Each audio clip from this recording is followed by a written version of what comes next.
Goeiemôre. So goed om saam met julle te wees. Ons het laasweek gepraat oor die hoëpriester van ons belydenis.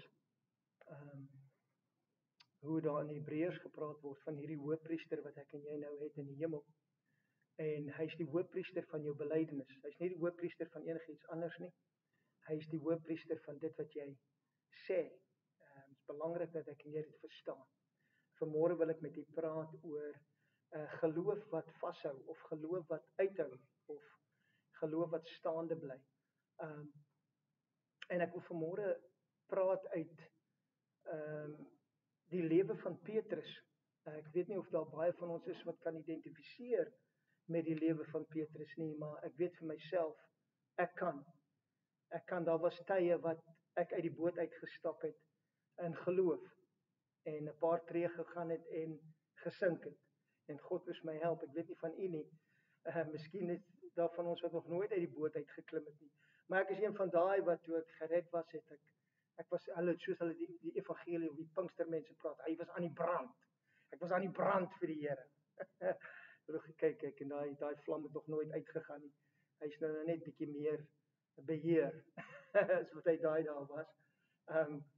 Maar dit is so daar was tye wat ek uitgestap het, wat ek die Here geglo het en die Here het wonderwerke gedoen en dan was daar ander kere wat ek uitgestap het en 'n bietjie geloop het, kort geloof en gesink het, maar Jesus was altyd daar om my op te help. En dan was daar tye wat ek groot openbaringe van God gekry het, soos Petrus waar Jesus met die disippels praat en hy sê vir hulle, wie sê die mense dat ek is? En hulle sê jy's die profeet, jy's die en dit. Maar hy sê wat sê julle? En Petrus antwoord en sê jy is die Christus, die seun van die lewende God. So hy kry openbaring en Jesus draai selfs op vir hom en sê vir hom, Petrus, vlees en bloed het dit nie aan jou geopenbaar nie, maar my Vader wat in die hemel is. So jy kry 'n openbaring van God. En dan kom God met sy plan en Jesus sê vir hom, so ek gaan nou kruis toe om te sterf. En die Bybel sê, Petrus het Jesus eenkant toe gevat en hom begin bestraf. Ek was al daar, waar ek die woord van God kry, openbaring van God kry, en dan stap jy uit, en dan sien jy, maar dis nie my plan nie, dis nie hoe ek dink ek moet werk nie, en dan wil ek ek wil nie dit so doen nie, en waar Jesus vir Petrus moet sê, gaan weg van my, of staan terug, Satan, want jou gedagtes is nie geestelike gedagtes nie, maar vleeslike gedagtes. So ek het myself al daar bevind. Ek het myself al bevind waar daar nie geld was nie. Ek 'n wonderwerk van God nodig gehad het om my rente te betaal. So ek verstaan dit. En waar Jesus belasting moet betaal en hy sê vir Petrus, gaan vang vir ons 'n vis en bring die vis en dan haal die geldstuk uit die vis se mond uit en betaal ons belasting. Daar was tye wat Jesus my gestuur het om die vis te gaan vang en ons gehelp het. So ek verstaan dit, ek verstaan daai gedeelte van saam met Jesus wandel. Hierdie Petrus, as ek jou moet vra, wat dink jy van Petrus? As jy Petrus, wat dink jy? Wat is die eerste gedagtes wat by jou opkom? En meeste van die tye is dit hy het Jesus verloon. En is waar, maar hy het ook groot openbaring gehad. Hy het ook uit die skipie uitgeklim. Hy's die enigste een wat vir Jesus eintlik gevra het, sê, weet jy wat? Ek het alles gelos om jou te volg. Wat gaan jy my teruggee? Wat gaan ek terugkry omdat ek alles gelos het om jou te volg? Wat gaan jy my gee? So sy gedagtes was altyd op wat kry ek uit hierdie ding uit? En Jesus se genade was uitstekend altyd oor Petrus se lewe. En ek weet nie, dit is vir my net asof ek is eerder vir my persoonlik, ek is eerder 'n Petrus wat gou en val en opstaan en gou en val en opstaan en gou en val, as wat ek iemand is wat glad niks doen nie en net rustig is en sê, wel, ons sal maar sien. Ek is nou nie een van daai nie, ek is meer 'n Petrus, so ek kan met hom identifiseer en die dinge wat hy gedoen het en die dinge wat hy gevra het is, jy weet, hoeveel keer sal ek my broer vergewe? Want jy wil jouself regverdig. En dan sê jy, tot 7 keer? En dan kom die openbaring van Jesus, wat van 7 maal 70 keer? 490 keer vir dieselfde sonde op een dag. Dan tilt jy bietjie, maar ek het gedink ek is okay. Maar Petrus is hierdie interessante mens wat altyd homself probeer verhoog, altyd homself probeer eers te stel, selfs toe Jesus gesterwe het en die twee disippels hardloop na die graf, toe hy en Johannes is in hierdie wedloop om eers by die graf te kom.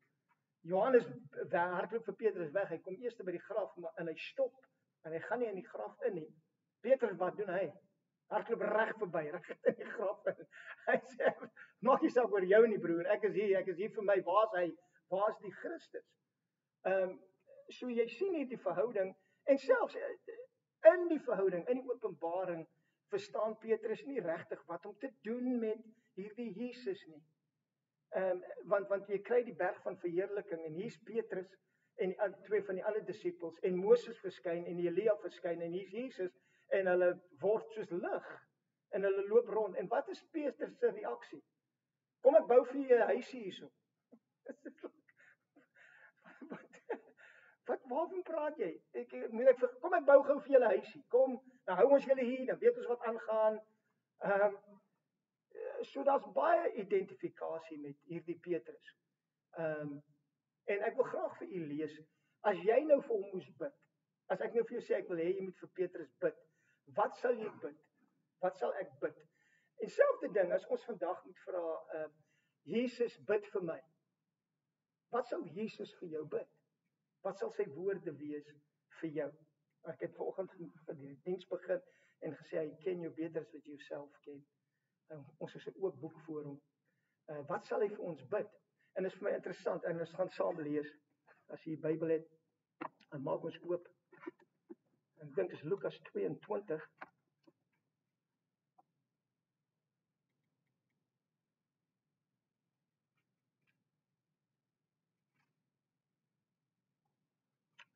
Lukas 22 vanaf vers 32.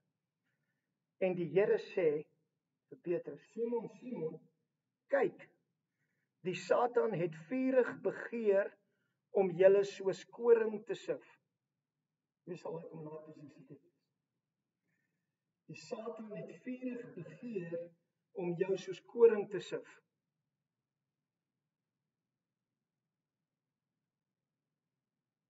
Maar ek het vir jou gebid. Jesus sê, nou wat gaan jy sê? Dat volgende keer wanneer jy uitklim uit die boot uit, sal jy op die water kan loop sonder om te val. Dat volgende keer wanneer die openbaring kom en jy sien my in my heerlikheid, gaan jy weet wat om te doen. Dat volgende keer wanneer jy 'n vis gaan kry, of ek sê vir jou, gooi die net aan die ander kant, gaan jy sommer net weet en die nette gaan vol wees. Wat bid Jesus vir hom? Ek bid dat jy my nie sal verloor nie. Dis nie wat hy bid nie. Die Bybel sê, maar ek het vir jou gebid, dat jou geloof nie ophou nie. Jesus het geweet wat hierdie man gaan deurgaan, en wat die toets gaan wees, en Jesus sê, ek bid dat jou geloof nie ophou nie. En hoor mooi wat die volgende versie sê, want dit is belangrik. En as jy eendag bekeerd is,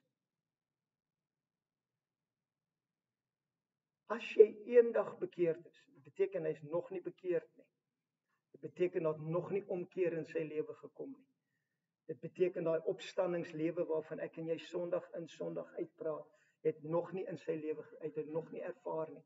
Die Bybel sê Jesus bid, ek wil hê jou geloof, jy moet vashou, jy moet nie ophou nie, sodat wanneer jy eendag bekeerd is, gaan jy iets doen, omdat jy weet jy's bekeerd.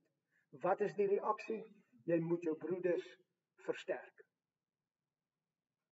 Bekering en weet wat Jesus gedoen het, versterk nie net jou nie, dit versterk jou broeders. Dis wat ons doen op 'n Sondag. Ek kom elke Sondag om u te versterk in u geloof. Maar, eerste vraag, is jy werklik bekeerd? Is toe jy Jesus aangeneem het, daar so drastiese verandering in jou gekom, dat mense, ewe skielik is daar's 'n heeltemal 'n ommekeer.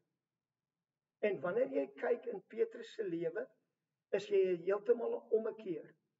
Na die dag van Pinkster en die Heilige Gees uitgestort is, en die Heilige Gees oor hierdie man kom, preek hy 'n preek, en duisende mense kom tot bekering. Hy verduidelik vir hulle presies wat besig is om te gebeur met die tale wat hulle sien, en hy verduidelik vir hulle van hierdie Jesus wat gesterf het. Hierdie Jesus wat hy homself verloon het. Want die Bybel sê, nadat jou broers gesterf, vers 33, en hy het hom gesê, Petrus het vir die Here gesê, ek is gereed om saam met u selfs in gevangenis en in die dood in te gaan. Jy dink jy ken jouself. Jy dink jy weet wat jy kan doen. Jy dink jy's okay. Ek is okay. Ek gaan saam met u in gevangenis. En was hy, wanneer ek sien wat gebeur in die tuin, wanneer hulle Jesus gevangen kom neem, trek Petrus sy swaard uit en hy kap die diensknegt van die hoofpriester se oor af. Dit sê vir my een ding, hy was bereid om te veg. Hy het sy swaard uitgetrek, hy het gesê, right, hier's hulle, kom ons vat hulle Jesus. Maar dit was nie Jesus se oorwinningsplan nie. Dis nie Jesus se oorwinningsplan vir my en vir jou nie. Ons worstelstryd is nie wat nie. Vlees en bloed nie. So Jesus hy sê vir hom, hy wys vir hom, al hoe jy in hierdie lewe gaan wen, is in nederigheid, is om jouself te buig. Ons gaan nie met ons swaarde veg hier nie, want dis nie waaroor dit gaan nie. Dit gaan oor ek wat my lewe gee vir jou, sodat wanneer ek opgestaan het en my lewe in jou inkom, gaan jy in 'n ander mens verander word. Dis wat ons praat van wedergebore. Jy's 'n nuwe skepsel. Jy's nie 'n verbeterde op die oue nie. Jy is splinternuut, asof jy nog nooit bestaan het nie. Jou gees smelt saam met God se gees en jy word 'n nuwe skepping. Dis waarvan die Bybel praat. As jy eendag bekeerd is, as jy eendag omgekeer is, as jou hele lewe omgekeer is en jy's gevul met God die Heilige Gees en jy beweeg in daai krag, soveel so dat wanneer jy by 'n ou by die tempel verbyloop en hy sit daar en hy's besig om te vra vir geld en jy sê vir hom silwer en goud het ek nie, maar dit wat ek het, nie dit wat God het nie, dit wat ek het, want die God wat dit aan my gegee het is nou in my, dit wat ek het in die naam van Jesus. Staan op en loop in die naam van Jesus. En dan moet jy verklaar en jy sê, vriende, ek wil nie hê julle moet de mekaar raak en dink my heiligheid het hierdie man laat opstaan nie. Dit was glad nie niks met my te doen nie. Dit het niks met my heiligheid te doen nie. Dit is my geloof in die naam van Jesus wat hierdie man voor julle oë laat opstaan het en gesond word het. Dat jy in soveel autoriteit loop nadat jy bekeerd is, dat wanneer Safira en Ananias kom en hulle hou die geld terug, dat jy met hulle praat en sê, hoekom het julle vir God gelieg? En hulle onmiddellik dood neerslaan. Ek weet is nie vir ons maklik om te lees nie, maar dis die waarheid. Ons praat van 'n man wat nie op die water kon loop nie. Ons praat van 'n man wat Jesus verloon het. Ons praat van 'n man wat nie geweet het wat om te doen nie. Ons praat van 'n man wat openbaring gehad het en dom was. Ons praat van 'n man wat geen benul gehad het nie. Maar nou dat hy bekeerd is, Jesus sê, eendag as jy bekeerd is, nou dat hy bekeerd is, nou dat hy omgedraai is, nou dat God se gees in hom lewe, het daar iets gebeur om sy broeders te versterk. Dat Jesus self aan hom 'n visie gee van 'n laken wat uitgesprei word, vol diere, onrein en rein. En Petrus sê, "Wow, ek kan nie van die onrein eet nie." En Jesus sê, "Hoekom sal jy nie eet van dit wat ek gereinig het nie?" En Jesus bewys aan Petrus dat hierdie evangelie is nie net meer vir die Jode nie, maar vir die hele wêreld.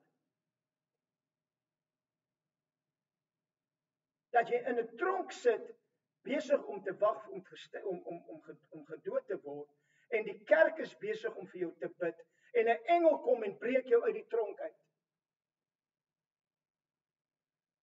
Eendag as jy bekeerd is. Eendag as jy bekeerd is. Ek bid dat jou geloof sal vashou. Ek bid dat jou geloof sal aanhou totdat die dag wat jy besef wie jy is in Christus. Ek bid dat jy versterk sal word. Totdat jy weet 100% heeltemal ten volle oortuig soos Abraham ten volle oortuig is oor wat in jou gebeur het en wat in jou aangaan. Dis wat Jesus gebid het vir hierdie man.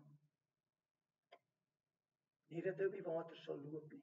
Nie dat hy al die openbaring sal, wat is sy geloof, dat sy geloof nie ophou nie. Sy geloof sou vashou. Hy het vir Jesus gesê, Ek is gereed om saam met u selfs in die gevangenis en in die dood te gaan. Maar hy antwoord, ek sê vir jou Petrus, die haan sal vandag nie kraai voordat jy 3 maal my verloon het, dat jy my nie ken nie.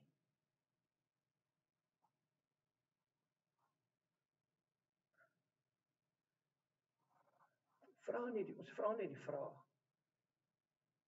Ken jy hom? Ja, ek ken Jesus. Nee. Ken jy Jesus? Ken jy hierdie een wat bid vir my en vir jou dat ons geloof nie sal ophou? Dat maak nie saak wat die omstandighede sê nie, maak nie saak wat gebeur nie, wat nie saak selfs wat die liggaam sê nie, maak nie saak nie. Dit is dat jou geloof nie ophou. Sodat eendag wanneer jy bekeerd is, wanneer jy ten volle oortuig is van wat in die binnekant van jou gebeur het, dat jy wat sal doen? Jouself sal versterk. Nee, dat jy jou broeders sal versterk. Dat jy sal kan getuig van die hoop wat jy dra. Hoekom is jy altyd so positief? Hoekom is jy altyd so opgewonde? Hoekom raak jy so opgewonde oor hierdie woord? I must be able to give an account. Ek moet rekenskap kan gee van die hoop wat ek dra. En hierdie hoop het gekom toe ek myself bekeer. As ek jou vra, wat beteken die woord bekeer vir jou? Vir my, as 'n Pinkster seentjie wat opgegroei het, moet net nie in die hel beland nie. Moet net nie turn or burn. Dit was wat bekering vir my beteken het. Ja, daai pastoor het jou, jy kon die vlamme van die hel voel onder jou stoel. Hy praat jou vuurwarm. Jy nie jouself bekeer nie. Jy moet jou sonde laat staan en goeie bedoelings. Maar niemand het regtig ooit gepraat oor wat dit beteken om my te bekeer nie. Wat dit beteken om heeltemal om te draai en in 'n ander rigting in te loop. Dis belangrik dat ek en jy besef wat gebeur het, sodat ons volle aandag en volle waarde kan heg aan dit wat gedoen is vir my en vir jou. Dat hierdie geloof wat ek en jy inloop 'n waarde het.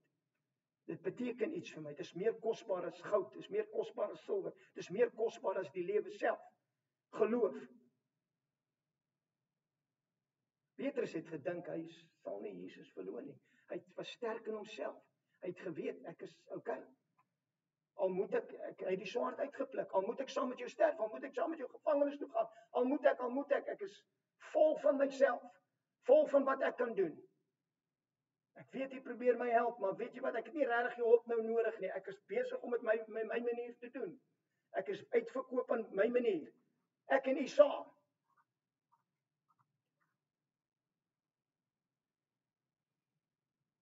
Ek wonder aan die einde van ons lewe, wanneer ons eie boekie skryf, wat sou jy geskryf het, na al daai goed met jou gebeur het, Jesus verloon het, en nou beweeg jy in die krag van God, en op jou einde, gaan jy onderste bo gekruisig word. Hoekom? Want jy sê vir jouself, en jy sê vir hulle wat jou gekruisig, ek is nie waardig om soos die koning gekruisig te word nie. Kruisig my onderste bo. Waar het dit gekom, hoor? Want toe Jesus my voete wil was, toe wat sê ek vir hom? Nooit!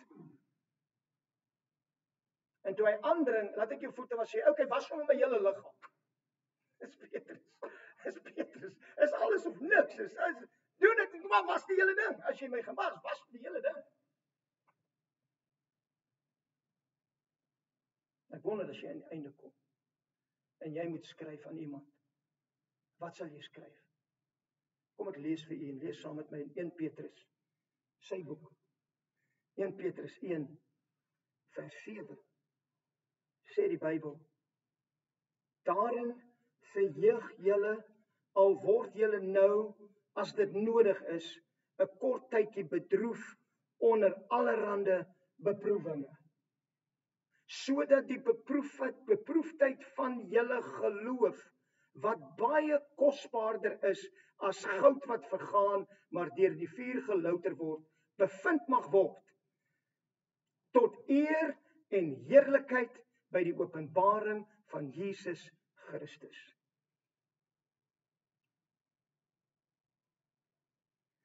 Sodat die beproefdheid van julle geloof, wat meer kosbaar is as goud. Is dit dieselfde man? Is dit dieselfde persoon van wie ons praat? Aan die einde van sy lewe skryf hy dit vir my. Kom ons lees 1 Petrus 5 vers 9.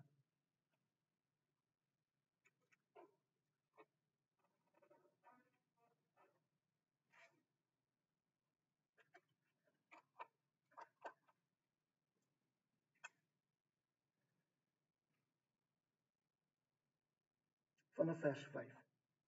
Net so moet julle jongeres aan die oues onderdanig wees en wees almal met ootmoed bekend in onderdanigheid aan mekaar.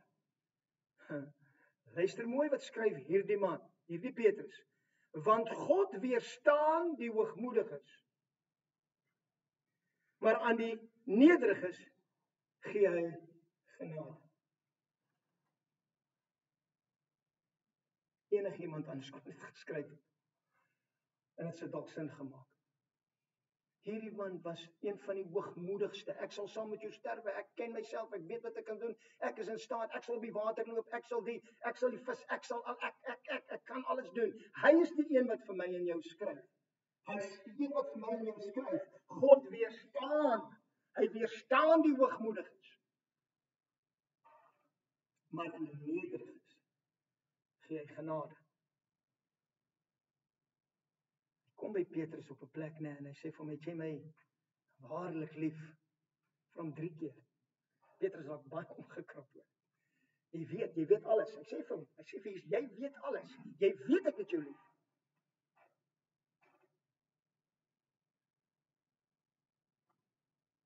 Hierdie selfde man skryf vir ons in vers 6, verneder julle dan onder die kragtige hand van God, sodat hy julle kan verhoog op die regte tyd.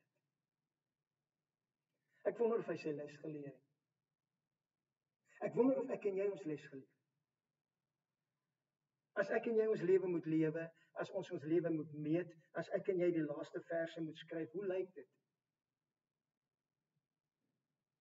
Skryf ek en jy, ek weet een ding, God weerstaan my hoogmoed, maar wanneer ek nederig is, gee hy my genade. Skryf ek en jy dalk, ek het myself verneder voor die magtige hand van God, en hy het my verhoog op die regte tyd. Of skryf ons nog steeds, ek verhoog my wanneer ek dink ek moet verhoog word. Dis belangrik, dis belangrik. En dan skryf hy vir ons in vers 7, werp al julle bekommernis op hom, want hy sorg vir julle.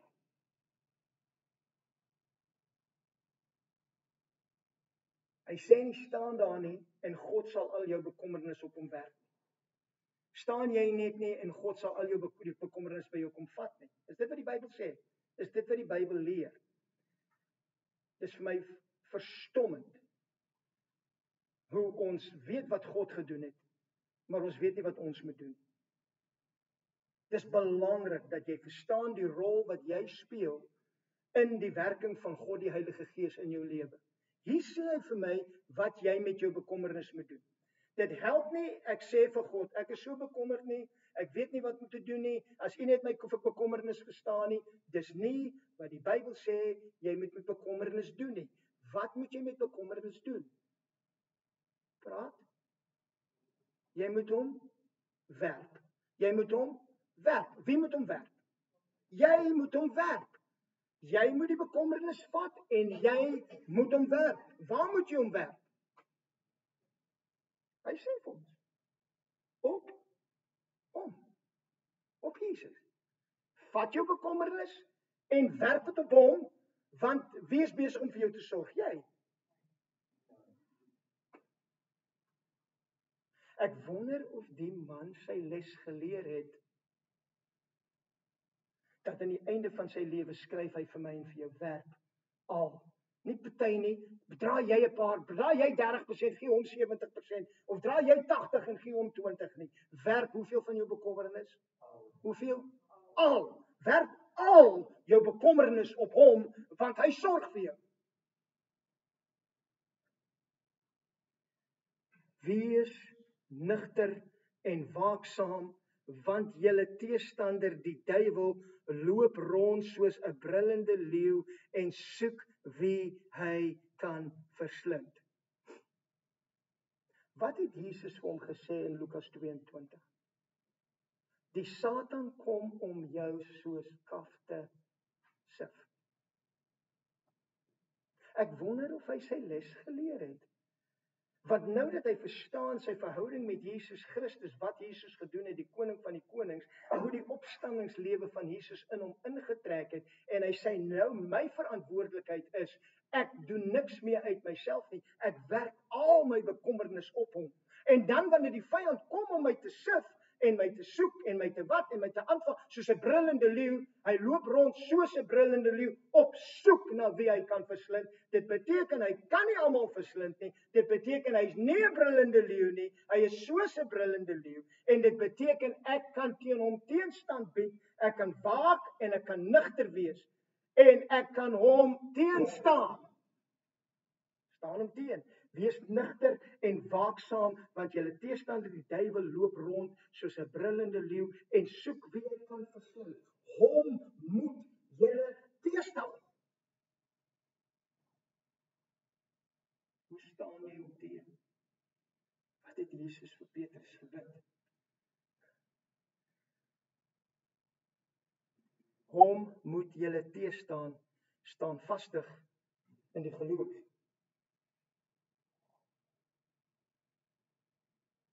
Ek bid vir jou dat jou geloof nie sal ophou nie.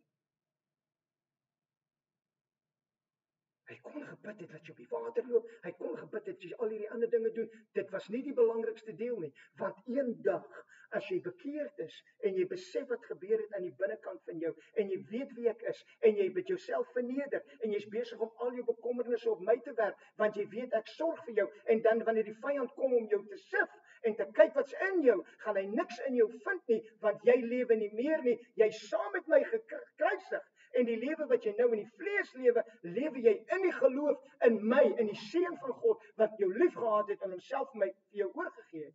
Daarom Petrus, daarom staan hom teen, staan vastig in jou geloof, omdat jy weet dat dieselfde lyding opgelê word aan julle broeders oor die wêreld.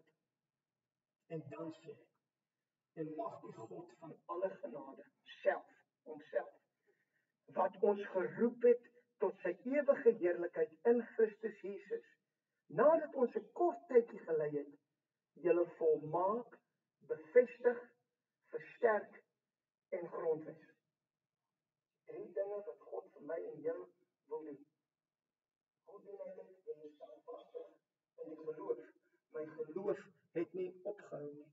Toe die moeilike tye kom, toe die beproewinge kom, hy praat die hele tyd van die beproewinge, die moeilike tyd, die kort tydjie, wat gaan gebeur? Staan vastig in die geloof. Ek staan nie te vyand teen. Ek werk al my bekommernis op my Christus, die een wat vir my sorg. Ek loop saam met hom, ek wandel saam met hom, ek verstaan, dis nie meer my eie krag nie. Ek verstaan, dis die opstandingskrag van die Heilige Gees wat nou in my lewe. Ek verstaan dit en dan sê die Bybel, nadat ek 'n kort tydjie gelei het, sal ek volmaak, bevestig, versterk en gegrondves wees in hierdie Christus Jesus en in hierdie waarheid dat my geloof hou nie op nie. My geloof hou nie op nie. Hoekom moet jou geloof nie ophou nie, vriend? Sodat eendag wanneer ons ten volle verstaan, ons mekaar kan versterk. Ons mekaar se hande kan vat wanneer die broer sukkel en hy weet nie hoe los te kom van waarmee hulle sukkel nie. Die mense sukkel dat jy jou hande kan vat en sê ek staan vas in my geloof. Ek staan saam met jou. Ek staan vas. Ek wil jou versterk. Hierdie Christus, want dit gaan nie meer oor my nie. Dit gaan nie meer oor jou nie. Dit gaan oor hulle om ons. En wie verstaan hulle, sien hulle dat ek en jy tot bekering gekom het. sien hulle verandering. Ek onthou vir myself, en dis nie boasting nie. Die dag toe ek my lewe aan die Here gegee het, toe ek by die werk kom, hulle kon nie glo dit is dieselfde mens nie. Dit was die verandering. Hy het my omgekeer. Hy het my omgekeer. Hy het my uitgeskit van alles wat ek was. En hy is nog besig om te skit, glo my. Hy skit nog lekker. Besig om alles los te maak. Totdat ek ten volle oortuig is, my hele lewe is weggesteek in hom. Daar's niks meer van my oor nie. Ag, mag die Here ons help. Dat daar niks meer van ons oorbly nie. Ons eie regte, ek dit, as jy die, ek gaan jou vergewe, ek het jou al 3 keer vergewe. Nee? As hy dit nou weer doen, wat dan? Wat dan? Staan vas in julle geloof. Dat die dag wanneer jy bekeerd is. En vriend, jy weet waar jy staan met God. Jy hoef my nie te oorreed nie. Ek het regtig, jy hoef my nie te oorreed nie. Ek is net hier om die woord van God aan u te bedien. So eenvoudig en maklik as wat ek kan. Geleid deur die Heilige Gees. Jy weet waar jy is. Jy weet presies of jy nog baie van jou eie dinge doen. Baie, as Jesus by jou moet kom en jy moet vra vir hom iets te doen, sal jy dit doen. Ek sal saam met u sterf, ek sal saam met u dit, ek sal saam met u dat, totdat die pinch kom en dan sal ek nie meer nie. Want ek is nog nie dood nie. Ek is nog nie bekeerd nie. Bekering is 'n proses. Glo nie jy is een keer bekeerd en dan jy bekeerd vir altyd. Dis 'n bekering. Dis soos 'n slag salvation. I am saved, I am being saved, one day I will be saved. Dis dieselfde. Ek is gered, ek is besig om gered te word, eendag sal ek ten volle gered word. Dis 'n proses waarop ek en jy wandel. En vanmôre hoop ek jy kan wegloop en bietjie moed skep. Daar waar ek en jy, Petrus het nie te goed begin nie, maar at least hy getraai. Hy het at least probeer en hy het gefaal en die Here moes hom baie keer 'n reprimaat. Baie keer in die bek ruk en sê, hey, jou voet is alweer in jou mond. Op die einde van die dag sien ek 'n man wat vir my en vir jou skryf. God weerstaan hoogmoedigheid. Hy gee genade aan die nederiges. Jy kan al jou bekommernisse op hom werp want hy sorg vir jou. Jy kan hom vertrou. Kom ons staan met ons.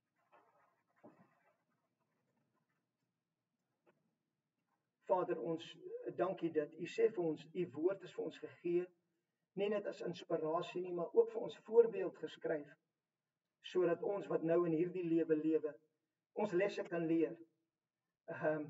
Ons miskien nie dieselfde foute sal maak nie, maar ons weet, ons is mens, ons is mens in die natuur, maar ons is gees, en u gees woon in ons is splinternuut daar. Help ons weer as 'n gemeente om uit die gees uit te lewe. Vader, daai bekommernisse wat in ons sielarea is, wat ons altyd bekommerd is oor die en die kinders en dit en dat en dit, dat ons werklik waar die oefening sal uitvoer. Ons moet dit doen. U gaan dit nie van ons af wegvat nie. Ons moet dit werk. Dat ons bekommernisse sal vat en op u sal werk. En Here, wanneer ons onsself kry dat ons daai bekommernis teruggevat het, uit u hande uitgevat het, help ons asseblief om dit weer terug te gee aan u. Here, al moet ons dit oor en oor doen, dat ons net sal kom, dat ons tot bekering sal wees en dat ons broeders sal kan versterk. Ons bid vanmôre, help ons deur die Heilige Gees om hierdie woord toe te pas. Vader, laat ons geloof sal aanhou. Ons geloof sal aanhou. Dis 'n geloof wat nie beweeg word deur die omstandighede nie, maar dis 'n geloof wat gesettel is in wie u is. En net soos Abraham ten volle oortuig was dat dit wat u beloof het, u sal doen. Help ons om daai selfde oortuiging te hê in ons elke daagse lewe. En ons bid dit in die naam van Jesus. Amen.